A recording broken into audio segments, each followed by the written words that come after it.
जीवित परमेश्वर प्रभु यीशु मसीह के नाम में हमारे सभी मसीह भाई बहनों को जय मसीह की। प्रियो, परमेश्वर के अनुग्रह से हम सभी लोग सुरक्षित हैं और एक नए दिन के साथ हम परमेश्वर के चरणों में आए हैं प्रार्थना करने के लिए, परमेश्वर को धन्यवाद देने के लिए जो उसने बीते समय में हम सब की रक्षा की है। अपने पाक और पवित्र लहू में उसने हमें छिपा कर रखा है। प्रियो, उसके अनुग्रह से ही ये सुंदर सी सुबह हम देख पाए हैं और उन तमाम बीती आशीषों के लिए परमेश्वर को हम धन्यवाद देंगे। बीती रात के लिए हम परमेश्वर को धन्यवाद देंगे और उसके कभी भी किसी उपकार को हम भूलेंगे नहीं। हर समय चलते फिरते उठते बैठते हमें प्रभु को धन्यवाद देना है, क्योंकि प्रियो, परमेश्वर के अनुग्रह से ही हम सुंदर सी सुबह देख पाते हैं, हम तमाम कामों को कर पाते हैं। सो आज के पूरे दिन के लिए हम परमेश्वर के हाथों में अपने आप को, अपने परिवारों को, अपने कार्यों को, अपने बच्चों की पढ़ाई लिखाई को, हर एक बात को हम परमेश्वर के हाथों में जब सुबह में समर्पित करेंगे तो हमारा पूरा दिन परमेश्वर के लहू में सुरक्षित रहेगा। आइए प्रियो, परमेश्वर का वचन हमसे क्या बात करना चाहता है सुंदर सी सुबह में हम देखते हैं। आज का वचन पाया जाता है लूका रचित सुसमाचार उसका 12 अध्याय। मैं 15 पद पढ़ूंगी। यहाँ पर इस प्रकार से लिखा हुआ है, और उसने उनसे कहा, चौकस रहो और हर प्रकार के लोभ से अपने आप को बचाए रखो, क्योंकि किसी का जीवन उसकी संपत्ति की बहुतायत से नहीं होता। ये प्रभु परमेश्वर का वचन है। इसके पढ़े सुने जाने पर आशीष हो। आमीन। प्रियो, अभी मैंने सिर्फ एक वचन पढ़ा है, 15 पद लूका रचित सुसमाचार उसके 12 अध्याय में। ये आपको पूरा दृष्टांत 13 पद से लेकर 21 पद तक जब आप पढ़ेंगे तो पूरा दृष्टांत आपको मिल जाएगा। मैंने सिर्फ एक वचन पढ़ा है और मैं पूरा वर्णन संक्षिप्त में करूंगी। यहाँ पर इस प्रकार से लिखा हुआ है कि यहूदी अपने गुरुओं के पास जाया करते थे और उनसे अपनी समस्याओं का समाधान पूछते थे, उनको बताते थे कि जो भी उनको परेशानी होती थी किसी भी बात को लेकर, उसकी पूरी जानकारी वो अपने गुरुओं के पास जाकर लिया करते थे। हम जैसा जानते हैं सभी लोग कि प्रभु यीशु मसीह अपने चेलों के साथ तमाम दृष्टांतों में बात किया करते थे, स्वर्ग के ज्ञान की बातें किया करते थे। उन्हीं दृष्टांतों में से ये एक धनवान मूर्ख का ज्ञान है। धनवान मूर्ख के बारे में प्रभु यीशु मसीह ने बताया है। एक दिन भीड़ में से एक व्यक्ति आता है और प्रभु यीशु मसीह से पूछता है, गुरुजी, मेरे भाई से आप इस बात को कह दीजिए कि वो हमारे पिता की जो भी धन संपत्ति है हम दोनों में बांट दे। इस प्रकार से वो यीशु मसीह से बात करता है। हम लोग जानते हैं प्रियो कि पिता के बाद जो धन संपत्ति होती है वो बेटों में बांट दी जाती है, और वो इसी बात को प्रभु यीशु मसीह के सामने रखता है कि मेरे भाई से आप कह दीजिए कि बंटवारा कर दे, जो पिता की जो भी धन संपत्ति है उसका बंटवारा करें। यीशु मसीह उत्तर देते हुए इस बात को बोलते हैं, क्या मैं न्यायाधीश हूँ कि तुम्हारी संपत्ति तुम दोनों में बांट दूँ? प्रभु यीशु मसीह जवाब देते हैं, क्या मैं न्यायाधीश हूँ जो मैं तुम्हारी संपत्ति बांट दूँ? फिर यीशु मसीह भीड़ में इस बात को कहते हैं, सावधान रहो कि तुम लालची ना बनो, चाहे तुम धनवान ही क्यों ना हो, तुम्हारा जीवन तुम्हारे धन पर निर्भर नहीं करता। सच में प्रियो, हम चाहें संसार में कितनी ही धन दौलत एकत्रित कर लें, लेकिन हमारा जो जीवन है वो हमारी धन संपत्ति की बहुतायत से नहीं चलता है। अगर हम बहुत सारा धन एकत्रित करें और हमारे प्राण की ही हानि हमें उठानी पड़े, तो उस धन और संपत्ति का जो हमने संसार में इकट्ठा किया है कोई फायदा नहीं है। वही दृष्टांत प्रभु यीशु मसीह अपने चेलों को दे रहे हैं कि एक बार एक धनी किसान था। उसकी भूमि से उसे बहुत फसल प्राप्त होती है। कई बार बहुत अच्छी फसल हो जाती है। और वैसा ही इस धनी किसान के यहाँ हुआ।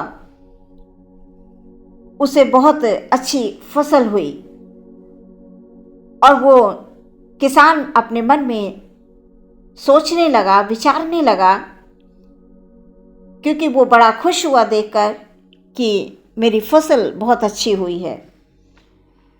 अब वो इसी सोच और विचार में पड़ा था कि अब इतनी अच्छी फसल हुई है, अब मैं इसको कैसे रखूँगा, कहाँ रखूँगा। मेरे भंडार घर में मेरी सारी उपज रखने के लिए जगह ही नहीं है, ऐसा वो मन में विचार करता है। मैं क्या करूं? वो सोच विचार में पड़ा रहता है। मैं ऐसा करूंगा, अपने भंडार घर जो छोटे छोटे हैं उन्हें तोड़कर बड़े भंडार बनवाऊंगा, जहाँ मतलब बड़े बड़े, जहाँ पर अनाज, बहुत ढेर सारा अनाज रखा जा सके। वो इस बात को अपनी अच्छी फसल देखकर वो विचार करने लगता है। प्रभु यीशु मसीह इस दृष्टांत को अपने चेलों को सुना रहे हैं और चेले बड़े ध्यानपूर्वक इस दृष्टांत को सुन रहे थे। और वो व्यक्ति यही सोच विचार करता है और उसके मन में एक डिसीजन वो लेता है कि मैं छोटे छोटे जो मेरे भंडार हैं उनको मैं बड़ा बनवा लूँगा। और यही सोच विचार करते हुए वो बड़ी बड़ी बातों को, बड़े बड़े विचारों को अपने मन में लाने लगता है। मेरे पास बहुत समय के लिए सब प्रकार की अच्छी वस्तुएं हो जाएंगी, धन हो जाएगा, दौलत हो जाएगा, अब मुझे चिंता करने की कोई आवश्यकता नहीं है। वो तरह तरह से वो जो है अपनी फसल को देखकर बड़ा खुश हो रहा है। अपनी फसल को देखकर वो बड़ा खुश हो रहा है, बड़ा आनंदित हो रहा है। अब मुझे कोई चिंता नहीं होगी, मैं खा पी सकता हूँ और आनंद कर सकता हूँ। वो तमाम तरह के विचार अपने मन में करता है प्रियो। पर परमेश्वर उसे इस बात को कहते हैं, जब वो सोच विचार में डूबा होता है, आनंदित होता है अपनी फसल को देखकर, धन संपत्ति को देखकर। आज संसार में प्रियो क्या हो रहा है? आज संसार में यही हो रहा है। आज के इस समय में अधिकतर लोग यही कर रहे हैं।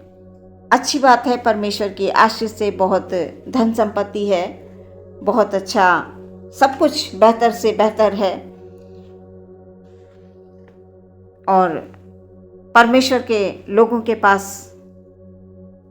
यदि परमेश्वर की आशीष से ये सब होता है तो वो सच में उनके जीवनों में आनंदित उन्हें होना चाहिए, खुश होना चाहिए और परमेश्वर को धन्यवाद देना चाहिए। लेकिन जो लोग संसार की बातों में, संसार के गलत कामों में, संसार के गलत विचारों में खो जाते हैं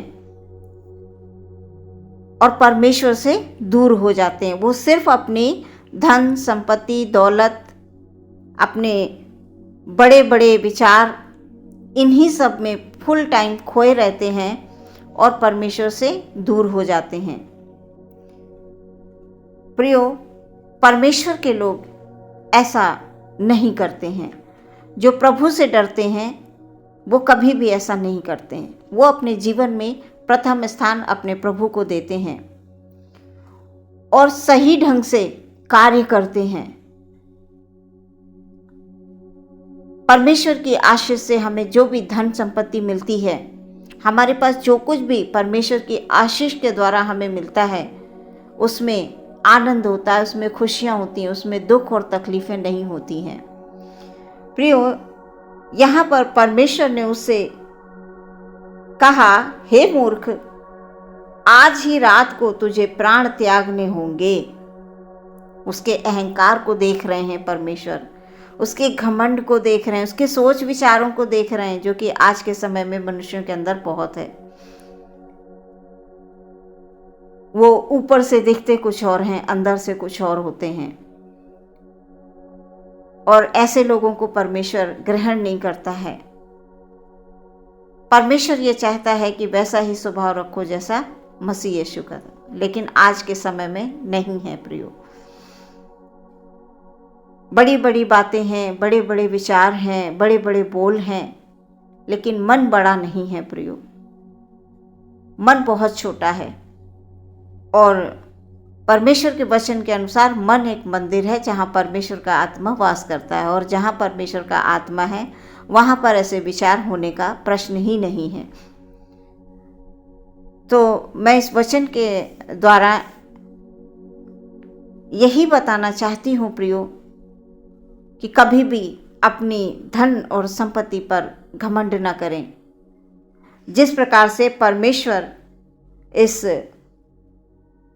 मूर्ख जो धनी है उससे इस बात को कह रहे हैं, हे मूर्ख, आज ही रात को तुझे प्राण त्यागने होंगे। तब जो कुछ तूने अपने लिए रख छोड़ा है वो किसको मिलेगा? तेरा प्राण आज चला जाएगा। तू बड़ी बड़ी बखारियां बनवा रहा, बड़े बड़े भंडार बनवा रहा, बड़ा खुश हो रहा है, सोच विचार कर रहा है, हे मेरे प्राण, खा पी आनंद कर, खुश रहे। हम लोग भी अगर ऐसा विचार करते हैं तो ये हमारे विचार परमेश्वर के अनुसार तो नहीं हो सकते हैं प्रियो।